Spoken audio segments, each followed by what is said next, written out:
레디아 공주.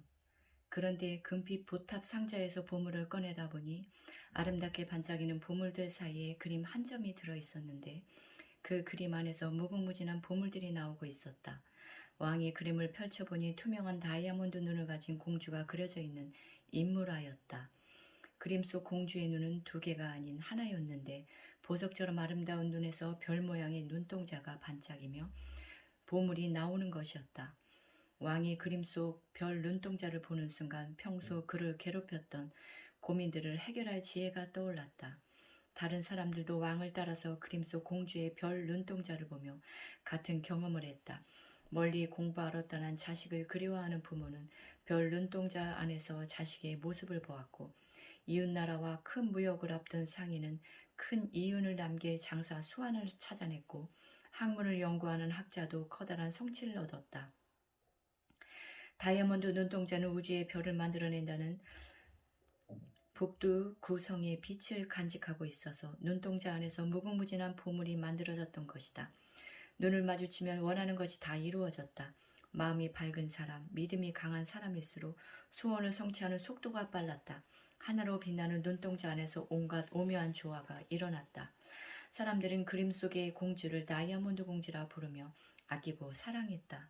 끝없이 나오는 금빛 보탑 상자의 보물로 아홉별 왕국은 다른 나라가 부러워하는 막강한 나라가 되었다. 아홉별 왕국에 다이아몬드 공주가 나타나자 하늘에서 커다란 봉황새 한 마리가 날아왔다. 봉황은 빛의 동물인 용을 먹고 산다고 전해지는 신비로운 길조이다. 마음에서 살고 있는 용은 아주 작은 빛이 점점 커지면서 그에 상응하는 현실로 크게 나타나는 상서로운 빛인데, 봉황은 용을 먹고 살기 때문에 빛을 먹으며 빛나는 최고로 상서로운 영물이었다. 봉황은 커다란 날개를 빛내면서 온 나라를 날아다니며 아름다운 목소리로 벤자, 부미야, 훔을 노래했다. 사람들은 이 소리를 빛의 노래라 생각해 늘 암송했다. 다이아몬드 공주의 눈의 빛과 봉황의 노래소리까지 더해지자 아홉별 왕국에는 끝없는 풍요가 이어졌다. 봉황이 나타나 노래를 부르기 시작하자 작고 아름다운 파랑새들도 고운 목소리로 노래를 들려주었다. 파랑새는 뚜루뚜루 자야 무케를 밤낮으로 노래했다. 파랑새의 노래소리를 들으면 병이 치유되고 기운이 무럭무럭 솟아났다. 사람들은 봉황의 노래소리는 부귀영화를, 파랑새의 노래소리는 무병장수를 가져온다고 믿고 일상생활에서 늘 두 가지 주문을 암송했다. 하지만 시간이 지날수록 사람들은 탐욕을 부리기 시작했다. 깨달음을 얻은 사람들은 다이아몬드 공주의 눈을 보며 무궁무진한 지혜와 풍요를 얻었지만 욕심에 눈이 먼 사람들은 아무런 소원을 이루지 못했는데 점점 깨달은 사람들이 줄어들고 탐욕에 가득 찬 인간이 늘어나면서 다이아몬드 공주의 빛나는 눈동자가 빛을 잃기 시작했다. 사람들의 마음이 갈라지고 그 안에 욕심과 이기심이 가득 차면서 다이아몬드 공주의 눈에서 반짝이던 빛이 퇴색되고 고갈되어 갔다. 그러자 사람들을 치료해주던 약이 끊기고 사람들을 풍요롭게 하던 황금이 사라져갔다. 이때부터 온갖 병이 창궐하여 사람들이 시름시름 앓았고 비가 내리지 않아 오랫동안 흉년이 들어 살림살이는 점점 궁핍해져 갔다. 태풍이나 지진 등의 자연재해도 해마다 발생하여 막대한 피해를 입혔다. 사는 것이 팍팍해지자 사람들은 점점 무리한 소원을 원하게 되었고 이웃나라에서는 금빛 보탑 상자와 다이아몬드 공주 그림을 손에 넣기 위해 전쟁도 마다하지 않았다. 전쟁이 거듭되면서 수많은 목숨이 사라지고 부모를 잃은 아이, 남편을 잃은 아내의 울음소리와 눈물이 바다를 이루었다. 그리고 마침내 그림 속 다이아몬드 공주의 눈동자가 마지막 빛을 잃었고 더 이상 누구도 다이아몬드 공주의 눈을 보며 끝도 없이 이어지던 풍요를 누리지 못했다. 다이아몬드 공주 그림은 왕이 대신들과 국정을 논할 때 앉는 의자 뒤편에 장식용으로 걸려있을 뿐 더 이상 무한대의 가치를 지닌 보물이 아니었다. 다이아몬드 공주 그림이 힘을 잃으면서 금빛 보탑 상자에서 끝없이 나오던 보물도 마르고 말았다. 사람들은 다이아몬드 공주의 힘이 다시 살아나기를 바랐지만 누구도 방법을 알지 못했다. 한때는 마음을 닦은 사람이라면 누구나 쉽게 사용할 수 있는 다이아몬드 공주의 눈이 이제는 사람들 입으로 전해져 내려오는 전설이 되어버렸다. 아홉별 왕국의 백성들은 하나같이 별의 지혜를 가진 현자가 나타나 다이아몬드 눈동자의 힘을 되찾아주기를 간절히 기원했다. 다이아몬드 공주의 눈동자가 빛을 잃자 봉황도 파랑새도 사라져버렸다. 시간이 흐르면서 사람들은 부귀영화와 모병장수를 가져오는 봉황과 파랑새의 노래를 잊어버리고 말았다. 금빛 보탑 상자의 보물이 사라지고 그림 속 다이아몬드 공주의 눈이 빛을 잃은 후 많은 시간이 흘렀다. 아홉별 왕국, 강철 왕국, 비단 왕국, 책 왕국의 백성들은 여전히 서로 국경을 맞대고 살아갔다. 강철 왕국은 철광석이 풍부하고 제철 기술이 발달해서 우수한 무기와 강한 군대를 가졌다. 비단 왕국은 누에 농사와 목축업이 융성해서 최고급의 비단과 가죽을 이웃나라에 팔아 큰돈을 벌었다. 책 왕국은 학문을 중시해서 우수한 학자가 많이 배출되고 과학과 기술이 발달했다.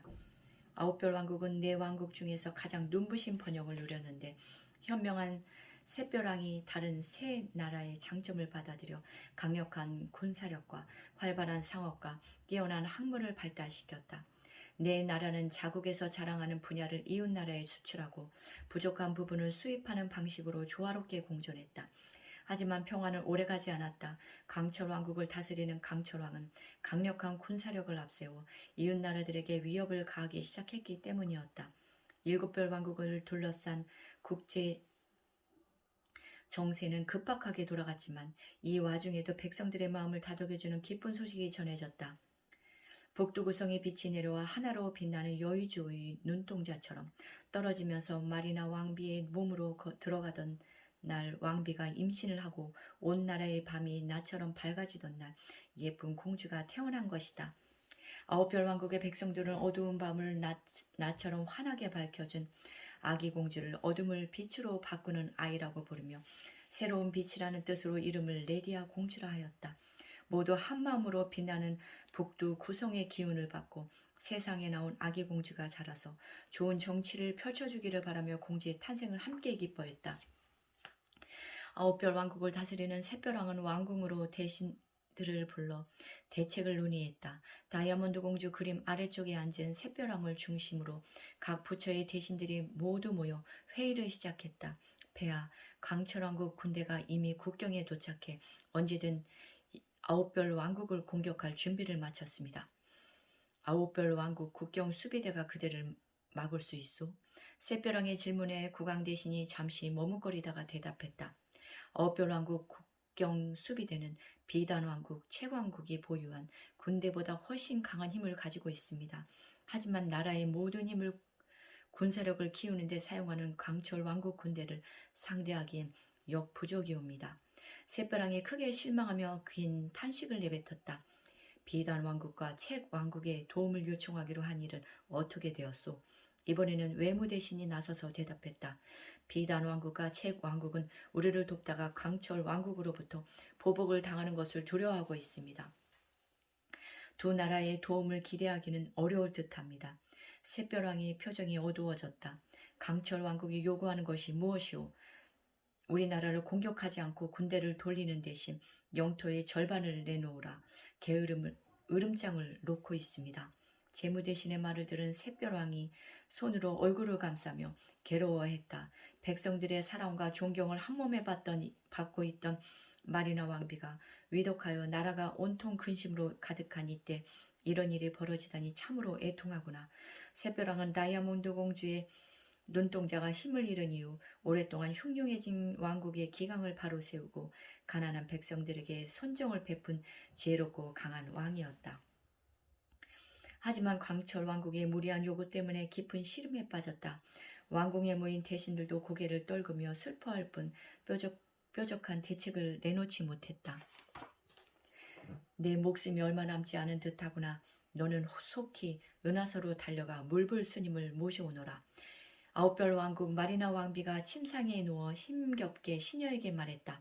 누워있는 왕비의 옆에는 갓 태어난 아기 공주가 비단 이불을 덮고 있었다. 병으로 쇠약해진 왕비를 돌보던 시녀가 명을 받고 왕비의 처소를 나가려는 순간 왕비가 시녀에게 한 가지 주의를 주었다. 명심할 것이 있다.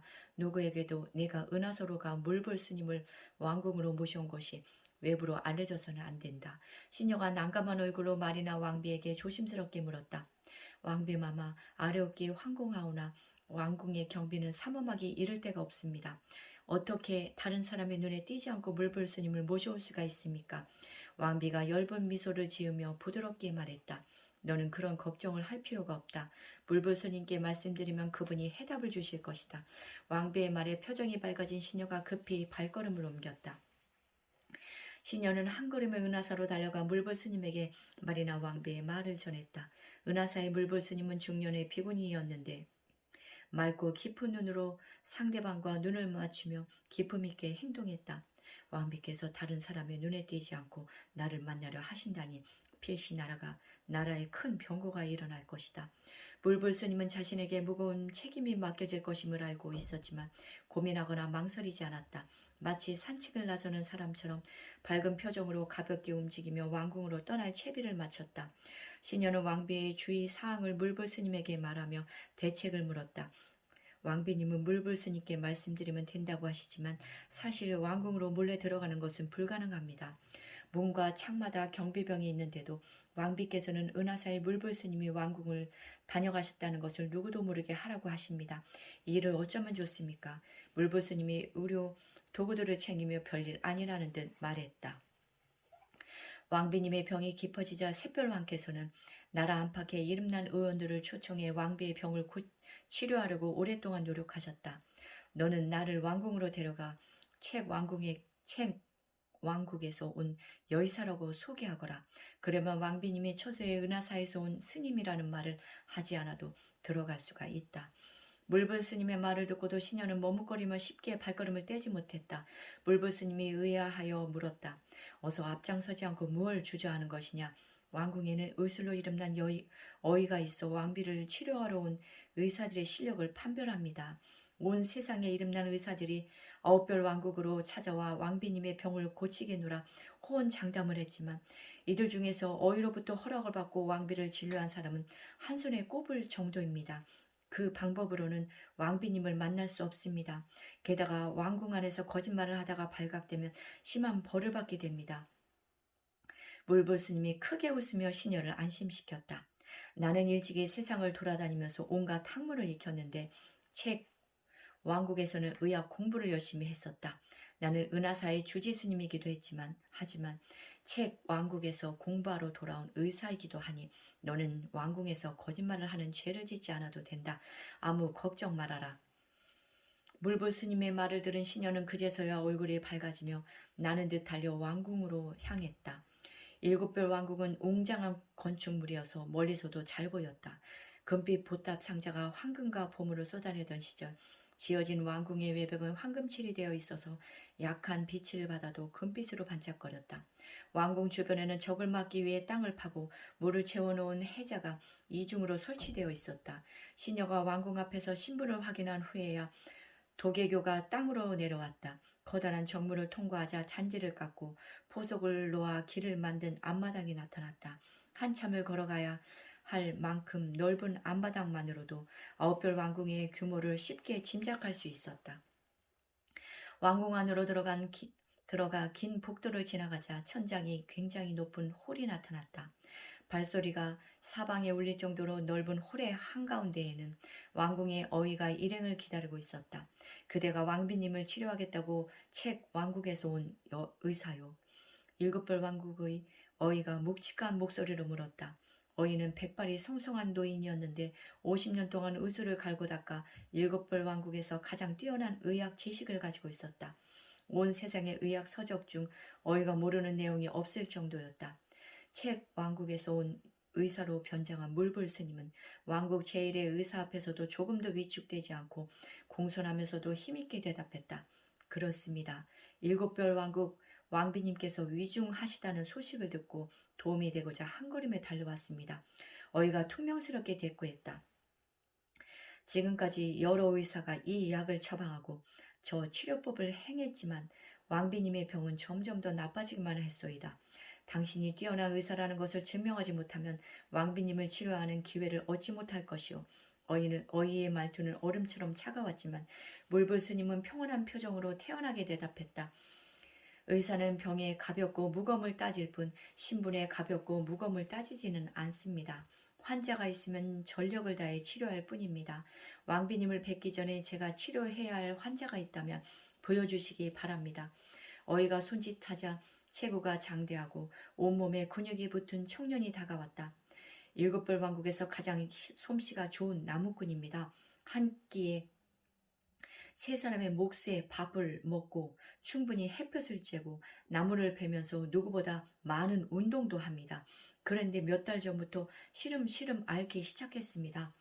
백성들을 직업에 귀천에 상관없이 아끼시는 새별왕께서는 나라에서 으뜸가는 나무꾼이 병드는 것을 안타까워하시며 어이인 나에게 병을 고치라 명하셨습니다만 어떤 약을 처방하고 어떤 치료를 해도 기록을 회복하지 못합니다. 이 환자를 치료할 수 있습니까? 물불스님은 빨려 들어갈 듯 깊은 눈으로 젊은 나무꾼의 얼굴을 뚫어져라 쳐다보더니 나무꾼의 팔과 등을 만져보았다. 나무꾼의 얼굴빛은 눈처럼 창백했고 눈동자는 탁했다. 온몸이 딱딱하게 굳어있어 쉽게 몸을 일으키지도 못하는 상태였다. 나무꾼을 살핀 물불스님이 부드럽게 물었다. 일곱별 왕국에서 제일 가는 나무꾼이 되려면 어떻게 해야 합니까? 나무꾼이 자랑하듯 가슴을 앞으로 내밀며 대답했다. 누구보다 먼저 산에 도착해서 제일 나중에 산에서 내려옵니다. 그리고 남들이 일할 때 다른 사람들보다 더 열심히 일하고 남들이 쉴 때는 쉬지 않고 도끼질을 합니다. 그러면 다른 사람들보다 몇 배는 많은 양의 나무를 벨 수 있습니다. 나무꾼의 말을 들은 물불스님이 어이를 보며 말했다. 이 환자의 병을 낫게 할 처방을 알려드리겠습니다. 어이가 깜짝 놀라며 외쳤다. 아니 벌써 말씀입니까? 물불스님이 웃으며 고개를 끄덕였다. 이 환자는 대단한 병에 걸린 것이 아닙니다. 자신의 건강을 믿고 몸을 혹사했기 때문에 탈이 난 것뿐입니다. 어이께서도 보십시오. 기운이 모자라서 얼굴은 하얗게 질려 있고 자민을 부족해서 눈동자는 탁하고 쉬지 않고 근육을 혹사해서 몸은 딱딱하게 굳어 있지 않습니까? 물불스님이 나무꾼을 보며 처방을 알려주었다.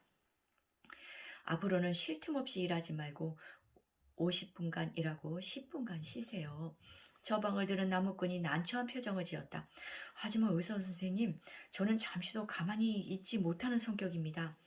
아무것도 하지 말라는 뜻이 아닙니다. 10분간 쉬면서 도끼에 날을 갈면 되지 않습니까? 그렇게 하면 건강도 회복되고 전보다 더 많은 나무를 벨 수 있을 겁니다. 물불스님의 말을 들은 나무꾼의 얼굴에 붉은 혈색이 돌아오기 시작했다. 나무꾼이 물불스님에게 넙죽졸했다. 의사선생님의 말씀을 들으니 왜 제가 원인도 모르고 시름시름 앓았는지 알 것 같습니다. 반드시 오늘 주신 처방대로 하겠습니다. 고맙습니다. 나무꾼이 다시 한번 인사를 하고 집으로 돌아갔다. 어이는 잠시 곰곰이 생각하더니 시녀에게 손짓하며 왕비의 처소로 물불스님을 모셔가라고 허락했다. 다음에 또 뵙겠습니다. 감사합니다. 해피만다라 신세계불입니다.